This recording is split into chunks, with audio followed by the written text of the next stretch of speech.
This meeting to order. Is there any public comment? Hearing none. Next on the agenda is benchmarking report.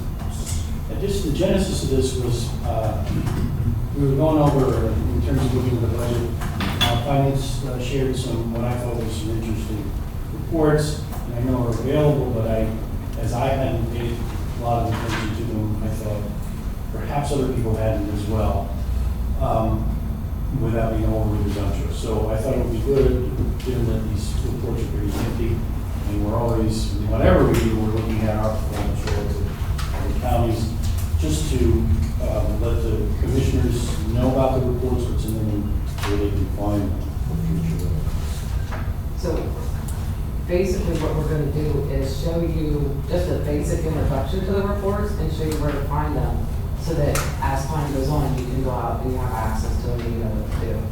So in front of you, you have two different things. You have the PowerPoint presentation that will show you how to get into the reports and a brief overview of what is in them. And then the folder actually has copies of the reports, okay? Now, heed of caution, these reports are updated based on different time schedules when the source data is available. So some of these reports are old, and we do know that, but we thought instead of having a different meeting for each one, it's better just to come in and show you what they are, what's available, and that kind of stuff. So that is it. We basically have, it's 4 basic reports, but we have them segregated into 5 sections. We have benchmarking, which is basic information benchmarking the different counties. Financial conditions, which we started this in 2004. It was actually left over from the days of John Byrne. He had a book. And he said, I want you to implement some of these indicators, and some of them are really good. And we still use them, and I still review them. So it's kind of an overview of what those indicators are. Department profiles, we used to call those the Lonsdale reports. We're not allowed anymore. So now they're the Brandon Star. Thank gosh. Yeah, we don't have it.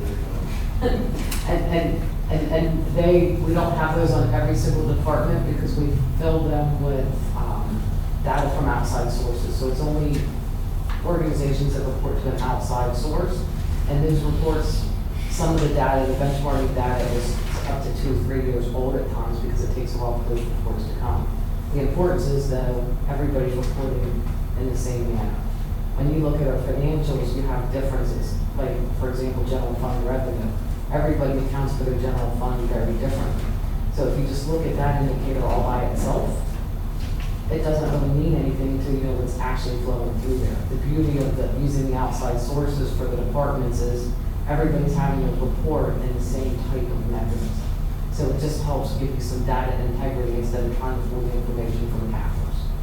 So that's kind of a brief on that one. And then the next 2 sets, the departmental financials and the third class benchmark are actually the same type of report. They were created when we were having the budget issues, and they were done for internal purposes to finance, but because we have them, we just thought we would put them out there. We don't really analyze them in any other fashion for how, other than for the staff of the budget office to look at them and say, that's not what I expected in that department. I need to look into that further, just to kind of give them another tool to look at when they're developing the different individual budgets. Okay?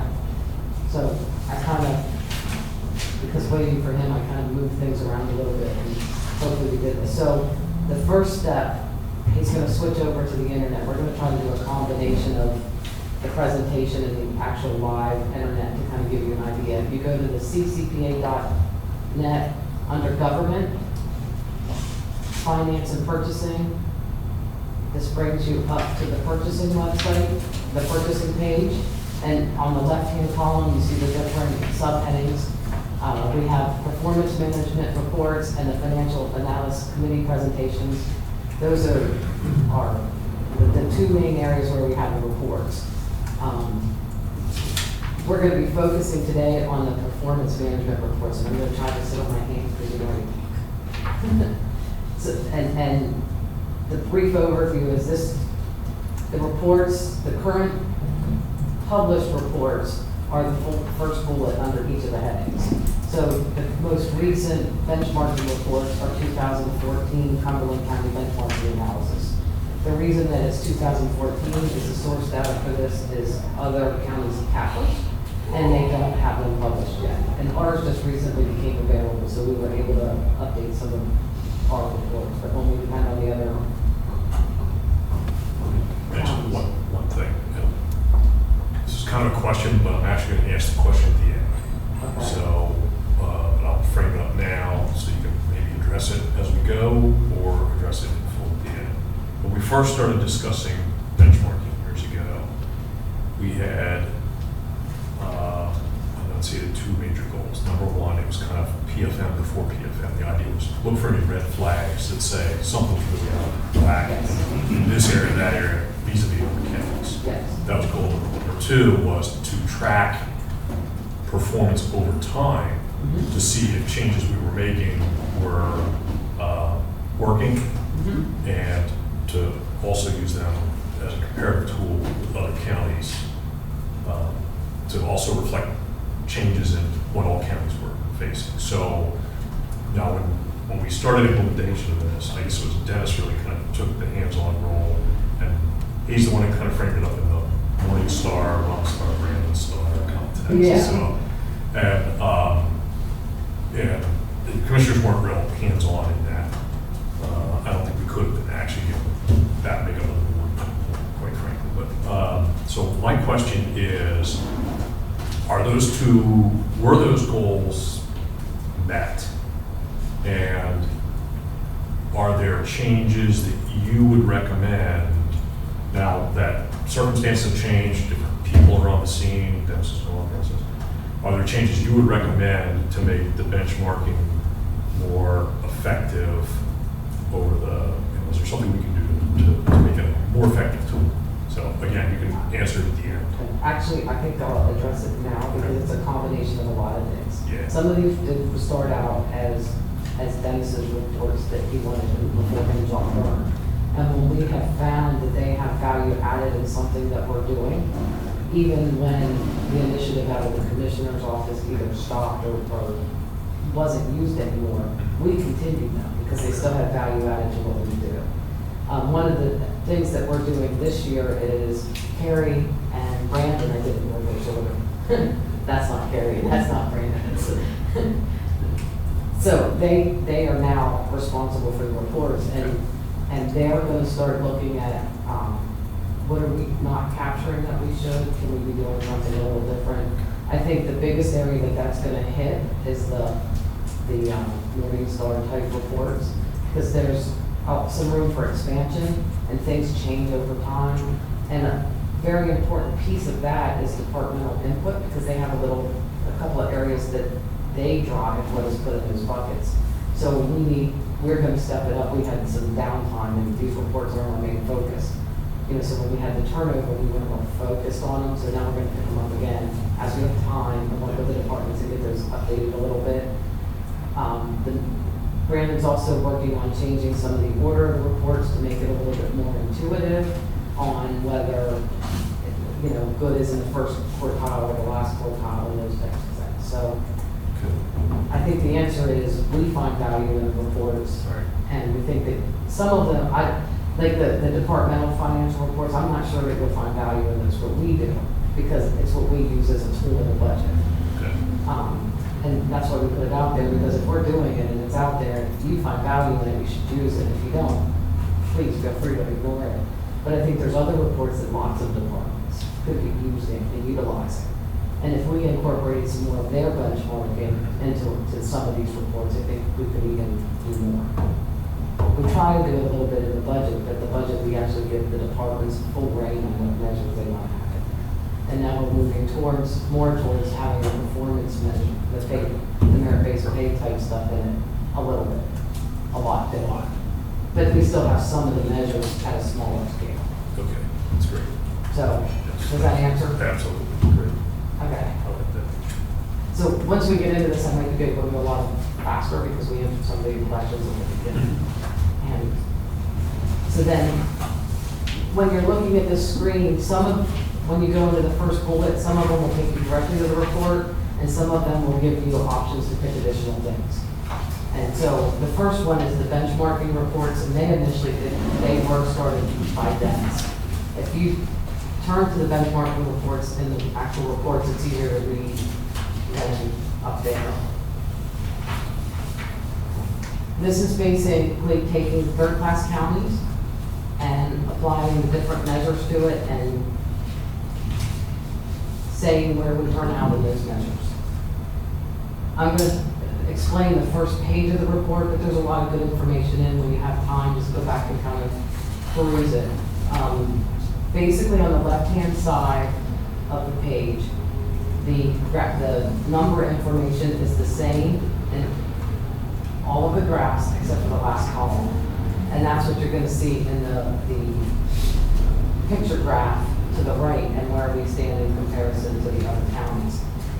So for the first one, it's land area in square miles. You can see Cumberland County has 551 square miles.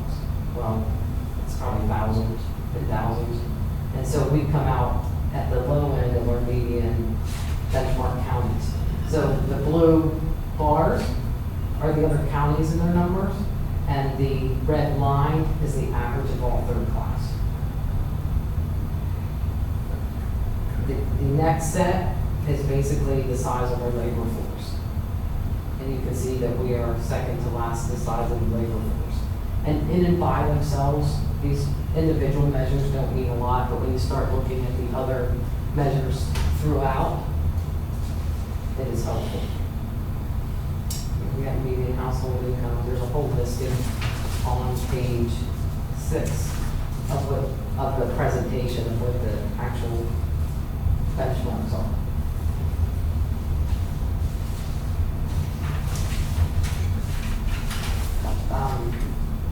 On page 6, I had talked about this a little earlier about when you use the CAFR, you can't always tell where we stand in comparison to the other counties because everybody financially reports different. On page 6, the general fund revenue per capita is actually an example of that. We come out kind of close to the bottom at 68 million, but we all account for our general fund revenues a little bit differently.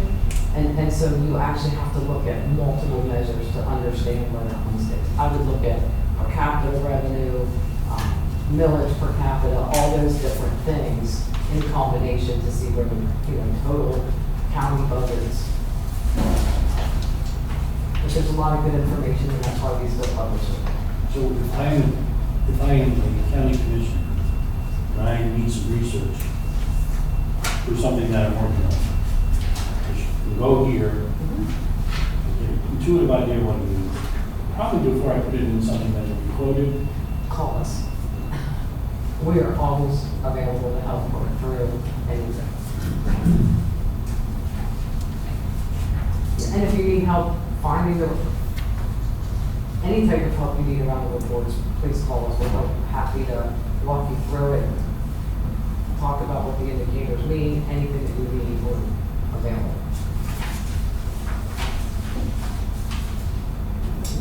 The second set of reports are the financial condition reports. And this is a series of different types of indicators. And on page 9, there is a list of those indicators. Instead of going over the individual indicators, I'm going to talk about some definitions within the body of the report that are important. We use a combination of current dollars and constant dollars. And current dollars basically is just what dollars are today. Constant dollars is applying a CPI formula to your denominator to come up with, to put the actual dollars in constant terms so that it's the same and equal. It's adjusted for inflation. It's adjusted for inflation. The revenues and expenses are normally based on general fund amounts unless otherwise stated. And when there's previous year data in a graph, well, they all have previous year data, and we use the CAFR from the year it was originally published. We don't update it unless we find an error or some other issue. And the reason for that is if you go if you want to look at trends from a prior year financial conditions report, if we start changing the numbers, people will start questioning why. So we kind of need it usually, like, population changes almost every time. So 2014 population and 2015 half is different than when it was published originally in the 14 half. And that's kind of why we do that. It doesn't make a material difference. And then the formula that's listed there is an example of a formula. It's not the only formula used when you get the constant dollars. So I'm going to kind of go over page 2, indicator 1 of the financial conditions report to kind of teach you how to read a page of the report. And then I'll point out a couple, just like 3 important things within the indicators. So it talks about what the indicator is called, revenues per capita, and then the warning trend. What is this kind of telling you to watch for? The formula that the graph is built on is listed, and then the data that is used to build the formula, and then a description of what the indicator means. Now, in this, I'm going to talk about the numbers first. The net operating revenues and transfers, the first row is in current dollars. It's the consumer price index is listed, and then in constant dollars is on the next line. So you can see in constant dollars, our revenues have grown since 2011. And then we apply the current population to get that per capita, and that is graphed in the graph below. If we previous, like 2008, 9, 10, and 11, you would have seen the opposite. You started seeing the trend from like 114 per capita and going down, and that's your warning trend that you're not keeping up with growth rates in the county. In and of itself, it's not the only thing you should be looking at, but it kind of says, oh, danger, Will Robinson. I can't believe that came out. I kept saying that. But anyway, page 5 of the report is the uncollected levy. And it's not in the presentation, it's in the actual report. I know I'm going back and forth. Sorry.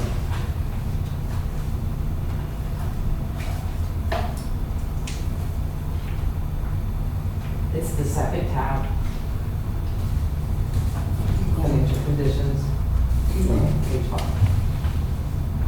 So it looks like this. It looks like that. Yes. Okay. Thank you for it. Yeah, Brandon is trying to keep up with us, jumping from one, and that's a hard job, so. That's why we picked Brandon to do it. So basically, when we talk about the growth, when we're doing our FAC presentation, and there's a difference between the growth in the assessment base and the growth that we show in our presentation. Some of that is a direct derivative of what is showing in this indicator, because this is the uncollectible tax levy. And pre-2011, our uncollectibles have been, I think, as low as almost 2%. And then they started exceeding the 3% range. So we are getting back into normal range. But this is one piece of the overall financial aspect of the tax revenue. So that's why it's not as easy. That's why you can't just correlate the growth in the tax base to actually what our collections are, because there's that piece also. Now, when you refer to uncollected revenue, we're just talking about county property taxes, right? We're just talking about county. Yes. Okay. You're not talking about court cost-finding fees. No, this This is, is what. and it doesn't include the library, but the library usually follows the same trend. Okay? And then if you turn in the reports to page 8, it is the nursing home surplus and deficit. No question. So the uncollected is, that's turned over the tax claim, Yeah, so it's the first year. It's the property, county property tax only. Right, okay, all right. So the library tax would be in direct correlation to it, since, does anybody pay their library taxes but not pay their other property taxes? It's gotta be. It's usually the same. You know, when they pay their county bill, they're paying both. Yeah. And it runs through the tax claims process the same. Same, yeah. And our true uncollectible rate over time is almost zero because they send the property. Eventually, yeah. But this is the first year of collections. But it is a good, for us, it's a good indicator of what financial impact there is out in the community for us, just whether there's a recession, this number, Correct. as you stay. And it's taken years to work that off, too. So it's insightful for us, it's positive. Yes, now it's positive, but, you know, when we see the shift Yeah. change, I start thinking about all the other aspects of things that are happening. So I would assume if you were to look at, combining all the data relative to the local municipal property taxes, that they would be in line, pretty much in line with our collection rate, because essentially they're all in the same bill, right? When you're talking about the municipals, yes, most likely yes.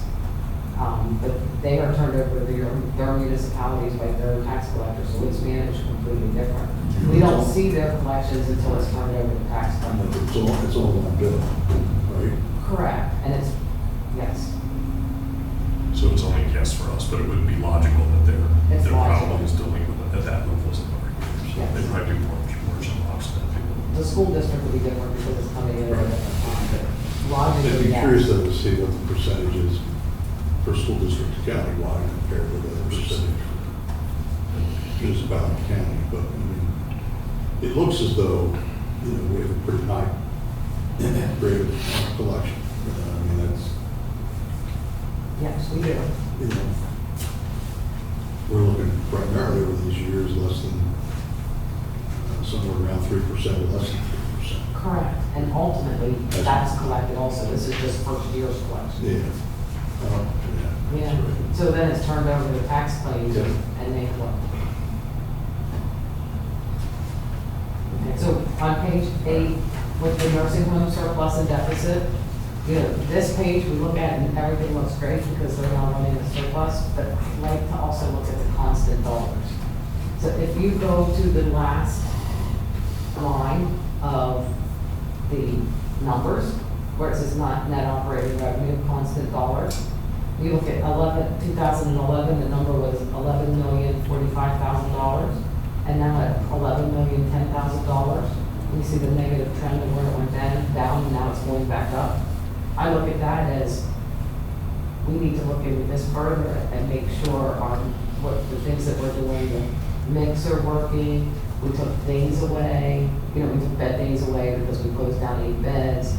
Is this what our expectation was in constant dollars?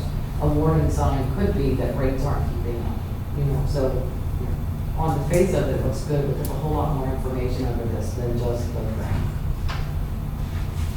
Another important thing that we keep our eye on is on page 22 with the capital outlays. Page 22 is the general fund and 23 is the nursing home. And we did have a change in capital policy. We went from $500 to $5,000. And so that changed our percentage somewhat. So, we did expect that to happen. But we always want to make sure that we're putting money into our building and grounds the way that we should. So we kind of look at that as an indicator to make sure we are doing just that. And when you turn to page 23 with the nursing home, you see that big dip down in 2014. And we would use that as what happened, but we built a rehab. And that was run through a different fund. So they did keep their capital up that year. It was just different. So that's just an example. And there's a lot more information there.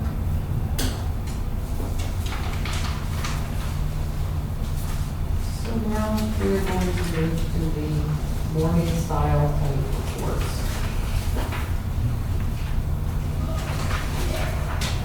this is an example of where, when you go into the document that takes it a minute to populate, you actually have to choose which department that you want, so you don't just go straight into the report. There's multiple different reports. And since adult probation is the first alphabetically, that's who we will pick on today.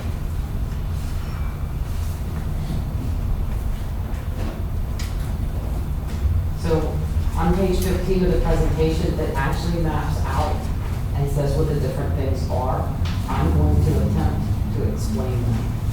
And I'm going to start with the far right, starting with the fund profile, with the information in here. And this is basically just an update of what the different fund is, the number of employees that are in the fund, financially what funds this is reported in, and adult probation is lucky enough to hit 3 funds, offender supervision or ARD and the general fund.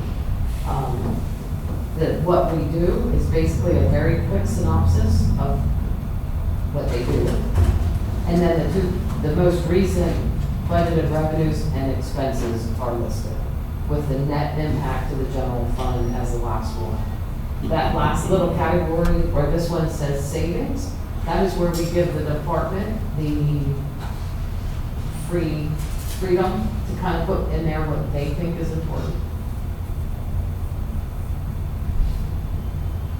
And then going back to the left-hand side and starting at the top, the first graph, basically the red line is the expenses, the green line is the revenue, and the blue line is the net cost to the general fund.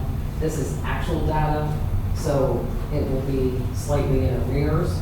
And this is the report that is later than most because the bottom part of the report is based on outside data. So the next section called county benchmarking. This basically takes the top line is the average revenues. The blue bar is the counties.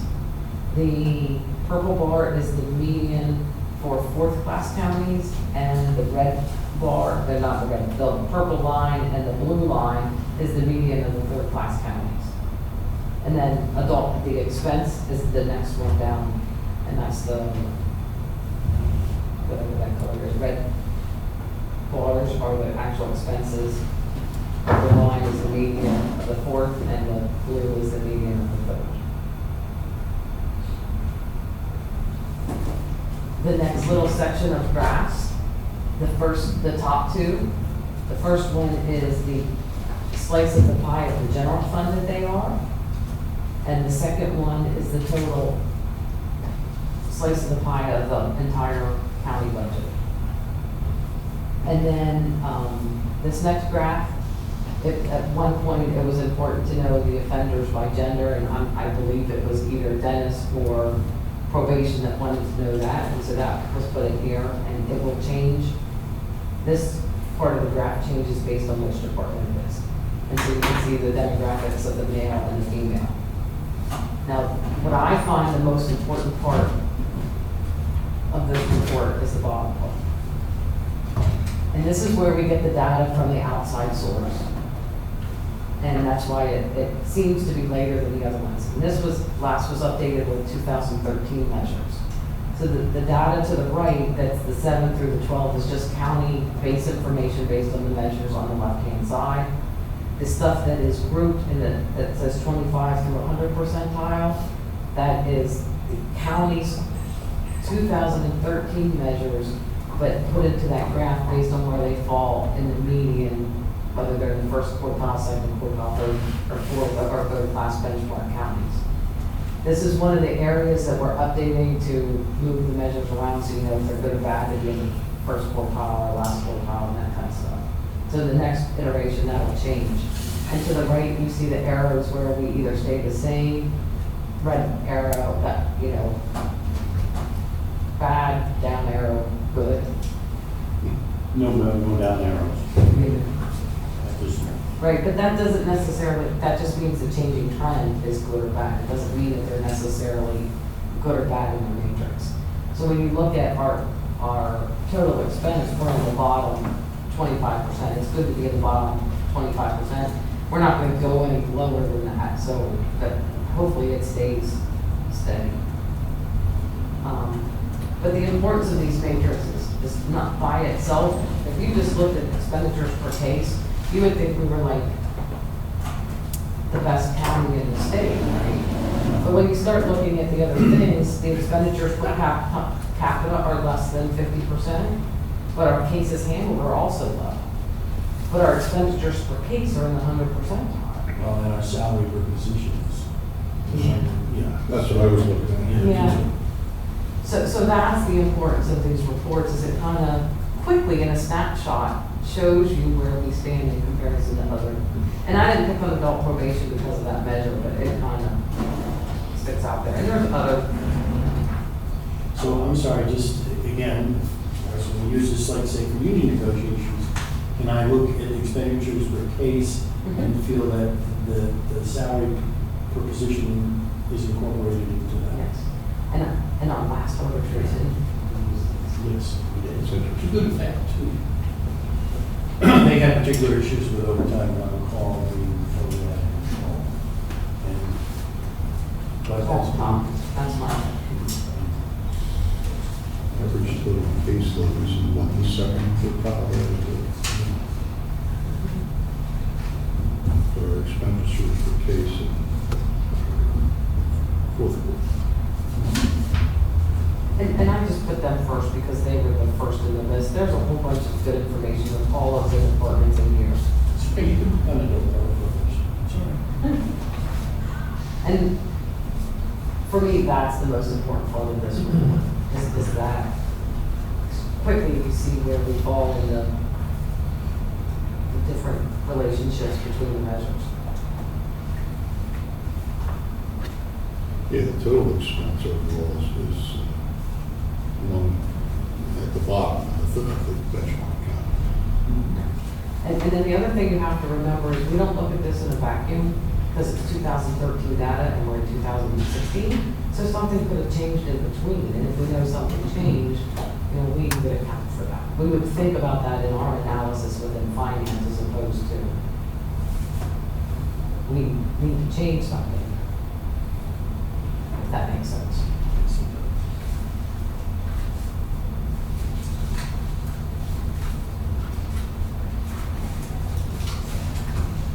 Now, I'm going to move on to our next set of reports. And these are the reports that were created for internal purposes when we're doing budgeting. And there are two sets. There's the internal departments and then the county benchmark. The county benchmarks are not updated, and I'll go over those briefly. Basically, on the county ones, we have them broken into an admin, criminal justice, elected officials, human services, and other operations within the designation. All pages have the same type of information. We start out with the number of employees as of December 31st. We break out their total expenses, the actual expenses listed in the graph. The 2-year increase, decrease is listed, the dollar amount and the percentage. Then operating expense, the dollar value of the current year is listed, and the annual increase or decrease. Salary expense is the bar with the percentage, and the actual dollar with the percentage increase under it. Benefits revert back to the dollar amount and the percentage. And the reason we do that is it has a reason. Whether the bar or the dollars are more important to finance is based on what we need for our internal purposes. And then the overall cost to the general fund is listed on the next page with a 2-year increase or decrease with the percentage change. And so, in and of itself, this report is important to us. If you can see some real trends, you can, most departments over the 2 years had decreases and some had increases. We would start looking at the departments, I'm talking for them, but they would look at some of the departments that had increases and make sure it was good. If somebody had a big increase or a big decrease, they would look at whether that trend should continue or if it was just a one-off and that type of thing. And then these are all up to date through last year, through the end of last year. This one was updated in May. Yeah, but it's through the end of last year. 2015. Yes. Because they're actual. Right, okay. So, looking at this really quickly, Richard, what you just said, human resources is on the uptick, Yes. and so is IMTO. Whereas everyone else seemed to be down in 2015, those are the two departments either were up or stayed up. Yes. So, And what we would do is we would look into why. Was 2013 a year where they had high turnover, or they didn't do something that was just a temporary one time, I'm gonna hold off, but I really need to do it again next year? Or was there truly something going on, and that's what we use this for? Make sense? It's like for HR, it was the grants we had for the P4P and.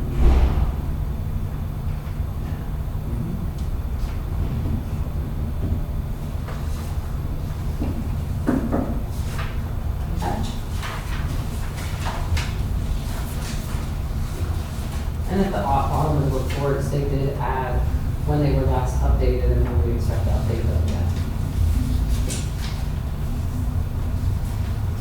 And then going into the benchmark reports for the third-class counties, we have to wait for the CAFRs to be published. And so about November is when we update these, when we're starting to come out of the budget season. Most of the CAFRs have been published, and we do that. We start with the number of employees, and then we put the total expense. This is the general fund as presented in the CAFR. So you're going to see pretty extreme differences between counties based on what they're presenting as their general fund.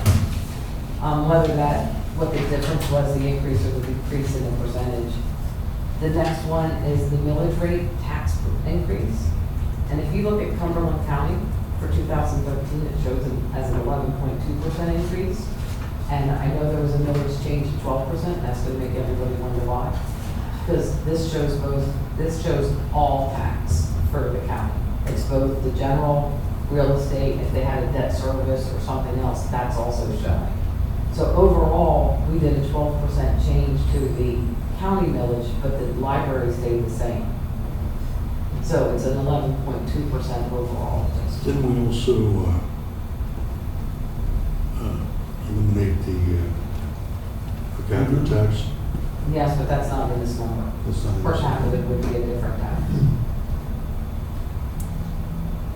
So you consider it a different revenue stream? It's a different revenue. Okay, I understand. In other words, so we increased the county millage by 12, but because of the library tax, which was not increased, that's why it looks like. Yes. And on the per capita, I believe all third-class counties are not allowed to charge the per capita anymore, so they should all be zero on this one. I think we had, what was it, we had a certain number of years to phase it out or something? Correct. Yeah. The next line And is, some of our municipalities decided to charge us for our portion of the. that was sneaky. I haven't seen a reduction in my per capita tax expense, but I'll just say that. Even though the county eliminated it. They probably had a good finance. Maybe it's assumed the county's portion. The next section is outstanding debt. And that shows the 2-year increase or decrease in the percentage. The next is the retirement costs. That's the actual ARC paid, and most of the counties are paying their ARC. So the increase or decrease over that time. So- 2-year period. Everybody seems to be going down in their category Yes, and that, because of the stock market. yeah, because investment earnings are up. Now, how the ARC is, different decisions that the retirement board makes Obviously, affects it, but in general, You see everybody in the same trend. Yes, There's some kind of universal factor. yes. And when the stock market changes, you will see everybody change in the same directions. That's a big driver. And then the general fund surplus or deficit, what the percentage?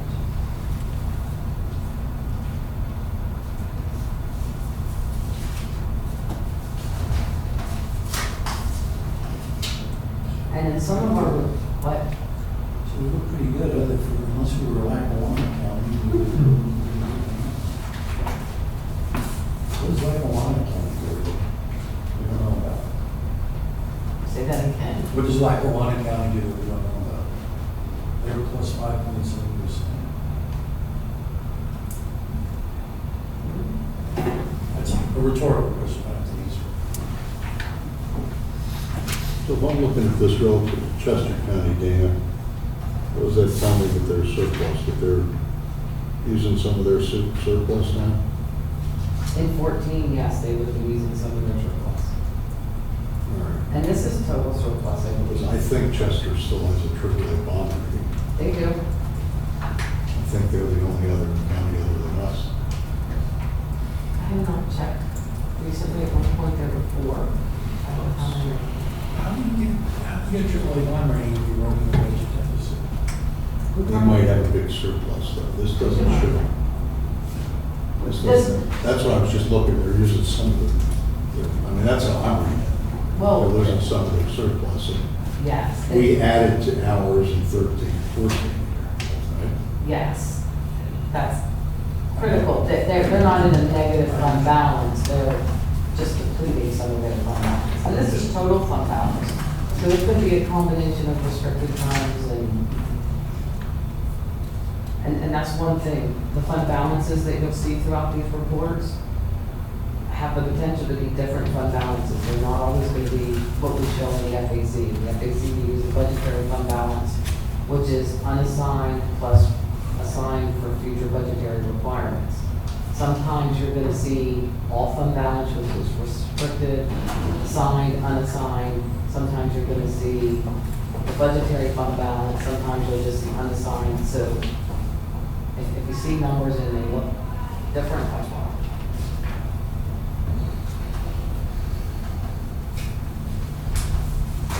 Any questions? Did we completely bored? Did I completely bored? There's some really good stuff here. Yeah, there is. I didn't even know, I didn't know most of this. It says received a lot of attention in recent years, somewhat, so bringing this to the fore again, so there's a lot of valuable stuff in there. I think you explained very well. This is a Calling it a good, lot. And I'm sitting here talking about it, I think the whole department works on it, they do a lot of hard work. There's an enormous amount of work as I've been compiling these numbers, Yes. so certainly want to put them in groups. Yes. it's available to the public. You know, now, they didn't get the explanation that we did, so. They can watch it. Huh? They can watch it. We've actually had it available to the public. Well, I think we've just added the ones that we use for budgeting purposes, but the other ones have been available for a long time. Yeah, it's good information, and if people are really interested, they have the opportunity to really dig into it and compare, you know, which is, it's good. Except the whole transparency thing, if we're truly out being transparent, you should be able to find what the data says. Yes. Don't take our word for it. Our- Take Dana's word for it. Yeah. The hardest part of this is finding data that's comparable because everybody is able to implement rules Yeah. according to what their government does. It is the Commonwealth. It is. Well, but it's not with every financial reporting entity. You have a broad base of what you can, how you can interpret them. You know, that one of the questions I would have on this, so you're comparing it with us with other third-class counties, do most of those counties operate similar to the way we operate with respect to our general fund? You can't speak to A that. good example would be, I think, Lackawanna. Our Children and Youth Fund has their own fund. Lackawanna County, their Children and Youth Fund is in their general fund.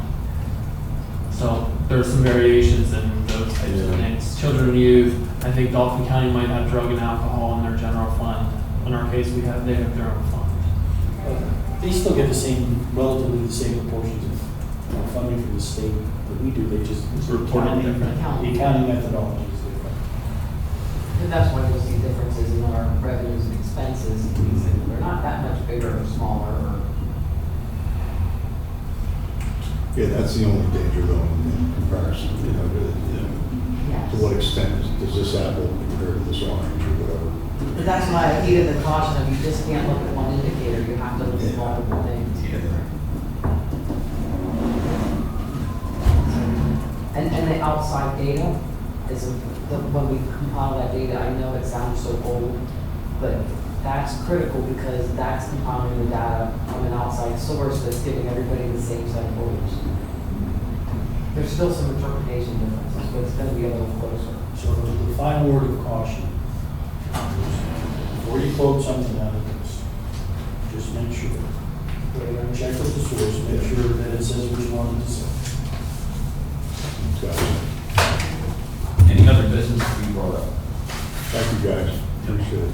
Motion for adjournment?